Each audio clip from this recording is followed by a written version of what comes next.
चौधरी देवीलाल घराना हरियाणा का सबसे बड़ा राजनीतिक परिवार है। आज इस परिवार के सदस्यों की अलग अलग राजनीतिक धाराएं हैं। बड़े बेटे ओम प्रकाश चौटाला इनेलो के सुप्रीमो हैं। दूसरे बेटे प्रताप चौटाला इस समय दुनिया में नहीं है। प्रताप चौटाला के बेटे रवि चौटाला और उनकी पुत्रवधू सुनैना चौटाला इनेलो में रहकर राजनीति कर रहे हैं। मंझोले बेटे चौधरी रणजीत सिंह भाजपा सरकार में कैबिनेट मंत्री हैं। छोटे बेटे स्वर्गीय जगदीश के बेटे आदित्य भारतीय जनता पार्टी सिरसा के जिला प्रधान हैं। ओम प्रकाश चौटाला के बड़े बेटे अजय सिंह चौटाला का जजपा नाम से अपना राजनीतिक दल है और अजय सिंह चौटाला के बेटे दुष्यंत चौटाला इस समय भारतीय जनता पार्टी और जननायक जनता पार्टी गठबंधन सरकार में उप मुख्यमंत्री हैं।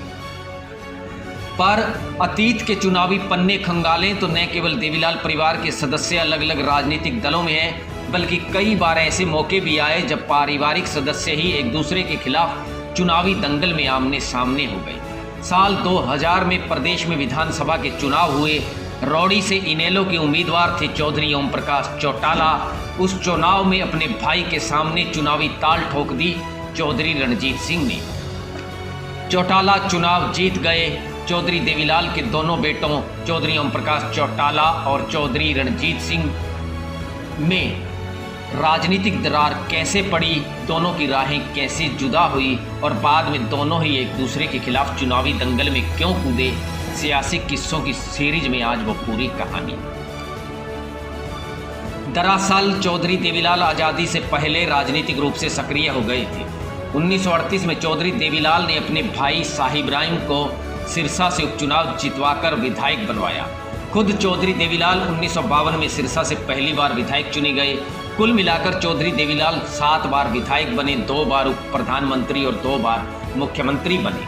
1970 में चौधरी देवीलाल ने कांग्रेस से किनारा कर लिया और इसी साल उन्होंने अपने बड़े बेटे ओम प्रकाश चौटाला को राजनीति में लॉन्च कर दिया। 1970 में इलाहाबाद में उपचुनाव में जीत दर्ज कर ओम प्रकाश चौटाला पहली बार विजयी हुए। इसके बाद देवीलाल खुद 1974 में रौड़ी से विधायक बने। इसके लंबे समय तक उन्होंने सभी बेटों को सियासत से दूर रखा। हालांकि 1982 में प्रताप चौटाला ने रौड़ी से चुनाव लड़ा। 1987 में चौधरी देवीलाल ने मंझोले बेटे चौधरी रणजीत सिंह को रौड़ी से चुनाव लड़वाया। रणजीत सिंह विधायक चुने गए और फिर अपने पिता देवीलाल की सरकार में कृषि मंत्री बन गए। उस समय चौधरी रणजीत सिंह की पूरे हरियाणा में तूती बोलती थी। देवीलाल के 1987 में मुख्यमंत्री बनने के कुछ समय बाद ही उनके परिवार में राजनीतिक वर्चस्व की लड़ाई तेज हुई। देवीलाल 1989 में उप प्रधानमंत्री बन गए। अब सीएम की कुर्सी को लेकर ओम प्रकाश चौटाला और उनके भाई रणजीत सिंह में ठन गई। आखिरकार चौटाला सीएम बन गए। चौधरी देवीलाल के राजनीतिक जीवन में यह सबसे बड़ा संकट का दौर था। एक तो महम कांड के बाद देवीलाल की कुर्सी हिचकोले खा रही थी, दूसरा परिवार में सियासी जंग चरम पर थी। खैर चौधरी देवीलाल की कुर्सी चली गई, चौटाला को भी सीएम का पद छोड़ना पड़ा।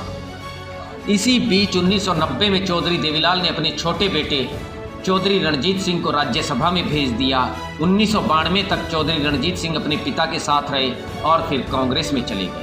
यह वह दौर था जब देवीलाल राजनीतिक रूप से लगातार हाशिए पर जा रहे थे। 1991, 1996 और 98 का लोकसभा चुनाव वे रोहतक से हार गए। 1991 में गिराए विधानसभा सीट से वे नई नवेली छत्रपाल सिंह से चुनाव हार गए। 1998 में ही ओम प्रकाश चौटाला ने इनेलो के रूप में अपना राजनीतिक दल बनाया। इसके कुछ समय बाद साल 2000 में हरियाणा के विधानसभा चुनाव हुए। इस चुनाव में कांग्रेस ने भी मास्टर स्ट्रोक खेल दिया। सियासी पिच थी रौड़ी का चुनावी मैदान। इस चुनावी मैदान पर आमने सामने जो 2 बल्लेबाज थे वे थे चौधरी देवीलाल के बेटे ओम प्रकाश चौटाला और चौधरी रणजीत सिंह। चौटाला को करीब 57,397 वोट मिले। कांग्रेस की ओर से चुनाव लड़ रहे रणजीत सिंह को करीब 34,000 वोट मिले। रणजीत सिंह यह चुनाव करीब 22,000 वोटों के अंतर से हार गए। हरियाणा के इतिहास में यह पहला मौका था जब चौधरी देवीलाल परिवार के सदस्य ही आमने सामने थे। इसके बाद भी साल 2009 में चौधरी देवीलाल के पोते अजय सिंह चौटाला और रवि चौटाला ने डबवाली से एक दूसरे के खिलाफ चुनाव लड़ा। देवीलाल के ही पारिवारिक सदस्य 2014 के डबवाली विधानसभा चुनाव और फिर 2019 के डबवाली चुनाव में भी आमने सामने हुए। उस कहानी पर फिर कभी बात करेंगे। Bureau report.